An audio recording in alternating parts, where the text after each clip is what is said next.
Well, hello everyone and welcome to another very exciting episode here on the MIgardener channel. Today we're outside finally getting some vitamin D. I am so excited for this episode. In today's episode, we're going to be talking about how to tap your maple trees. Now we get asked this a lot and we've done a video on it in the past, but we wanted to do some refining on the video to make it a little shorter and more concise. And so that's what we're doing today. So before we get started into this episode, I wanted to let you all know that on MIgardener.com, I'm going to post a link in the description box below to where you can get a 10-piece and a 20-piece maple tapping kit. So depending on how many maple trees you have to tap, you can actually get a really inexpensive kit put together by us for you to tap maple trees. And so it basically contains, if you get the 10-piece kit, it contains 5 2-foot-long pieces of food-grade tubing that they use, actually professional maple tappers use. And then we also have 5 of the maple taps, which we'll get into as well, to make 10 pieces, obviously. And then the 20-piece is 10 and 10. So really inexpensive, great way to get your maple tapping supplies if you're a home hobbyist. But get them anywhere, make sure you have those. And then also the things you're going to get are some buckets, a hammer, nails, and a drill. So you're going to need those things, and then basically we can get started. So let's go. All right, so we're here with our maple tree, and we get asked all the time if there's any specific maple tree that will work. And the answer is no. Any maple tree will produce maple sap. However, you're going to have a higher sugar content depending on the maple tree. Obviously, if you have a sugar maple, those are known for being the highest content. However, if you have something like a silver maple, red maple, black maple, the only thing you can't tap is a Japanese maple. Don't try to tap those. But any other type of maple will work, and you're going to have very good success. Now, when it comes to the size of the maple tree, it's very important. You want a tree that is at least 18 inches in diameter. If you have a tree that's less than that, you can only put 1 tap. So you can still tap it, but in order to really get some good production out of your trees, typically they say to tap anything over 18 inches in diameter, because then you can put 2 to 3 taps in a tree. So that's about right for this tree. So we're going to put about two taps in this tree, 2 taps in another tree, and then 1 tap in our tree in the front there, just because it's important not to stress the tree out, because it does use that sap to produce leaves and to stay healthy. And so if you take all of its sap supply, you can't just keep drilling holes in it exponentially, because it uses that sap that's actually sugar stored in the roots that is from the following year, that helps to produce energy to push it out, basically out of dormancy. So you don't want to take all of it, but you can definitely take some of it, because the tree produces more than it needs. So before we get started, I did think it'd be important, obviously, to tell you the temperature ranges that you can tap your maple trees, because I do get asked that all the time as well. And typically we're not tapping our maple trees until mid-March. However, it's right now ready, so we might as well start tapping our trees now. The temperatures you want to look for are below freezing at night and above freezing during the day.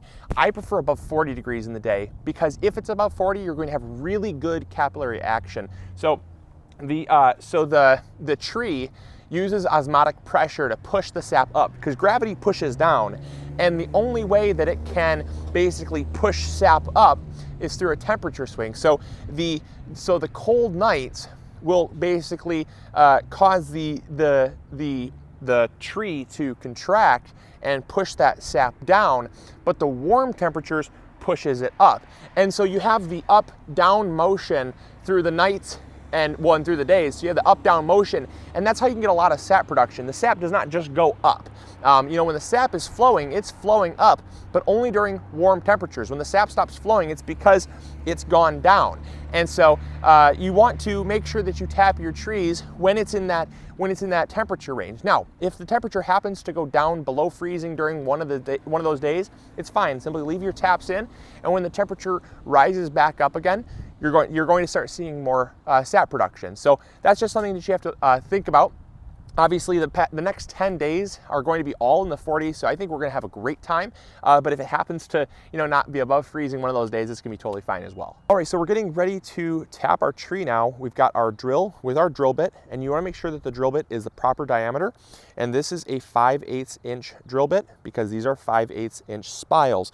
And so what you want to do is you want to make sure those two match, because too big of a hole and the sap's going to drain out around the hole, and too tight, and you risk splitting the heartwood of the tree, which can damage it and lead to it getting disease, because the tree ultimately will heal itself after you pull the spiles out if you do it correctly. So all we're going to do is we're going to pick you want it to be on the sunny side of a tree. So anywhere facing kind of east where it's going to get good morning sun. You do not want to put it on the north side of a tree, or the I guess the west side would work for evening, but it's usually the east and south, and preferably southeast right in the middle. So this is the east side of the tree, this is the south side of the tree, and I prefer right here because this is going to get the most sun exposure throughout the period of the day. Now you don't want to go too high on the tree, because too high on the tree, it will take longer for the sap to come up, and you're going to get more up-down motion like we talked about right about here, about 2 feet off of the base of the tree.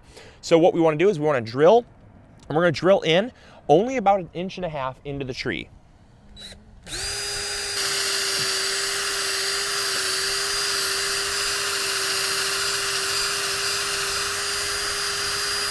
And then all you want to do is make sure that you clean that hole out there, because sometimes if it gets debris in there, it can get kind of mucked up. So then all you want to do is you want to take your hammer, and you're going to see that, I mean, there's already sap flowing out of this thing. So you want to take your spile, put it on a slight angle, and tap it in just until it hits and becomes basically a sturdy thud. Any further, you're going to push it in too far. So you want to just push it in, and then it helps also if you give it a nice tap downward to make sure that it's nicely seated. And then what we can do is we can take our tubing. As you can see, it's already dripping out like crazy. You take your tubing, push your tubing over top of those barbs, give it a little wiggle on there, and you're good. So now that's one, and we're going to do another one just about a little further from this spile here. You want to go at least 6 to 7 inches away from this spile here, because you want to make sure that you're not over tapping this section of the tree. So you don't want to go up any higher, you want to go out. So we're going to go out around here about 6-7 inches away to put our second tap. So there you go. There is how you tap maple trees. I want to get the other two done. Hopefully you all enjoyed. Hopefully you learned something new. And again, make sure to check out the maple tapping kits that we have over at MIgardener.com. If you have any more comments or questions, post them in the comments box below. And as we get some sap accumulated, we're going to make sure to stockpile it so that we can get a good amount before we start boiling. And that's going to be a fun episode as well. So we're going to do a follow-up episode showing you all how to take your sap and turn it into syrup. So hopefully you enjoyed. Hopefully you learned something new. And as always, hopefully you all are remembering to grow big or go home. See ya.